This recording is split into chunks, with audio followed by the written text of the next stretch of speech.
Hi, I'm Matt. I'm here with the folks at Omaha Steaks. You can find me at Grill Seeker on Instagram. And today we're doing some chimichurri.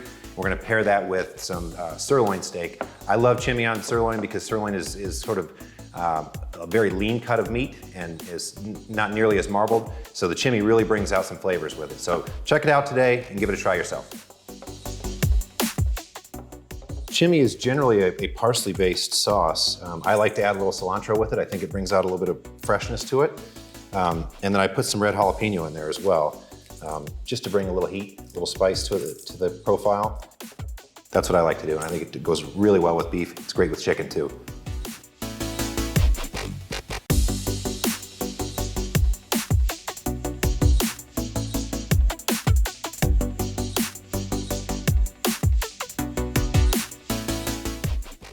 Yeah, the key for the chimi here is to just give it enough time to kind of meld together. So I like to do this first, especially when you're doing some steaks.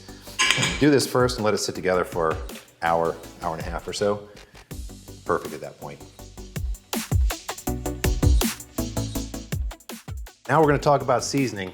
Everybody has their own preference with seasoning, but here's the deal, especially with these sirloins. We want to taste that robust beef flavor. So what I like to do is just get it with a little bit of olive oil, simple salt, and then go right to the grill.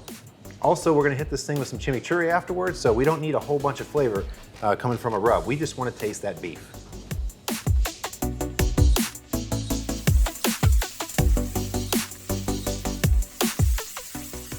All right, we're going hot and fast on these steaks, a little different than the reverse sear that we sometimes talk about. We're going about 3 minutes aside, then we're gonna check the internal temperature and see where we are.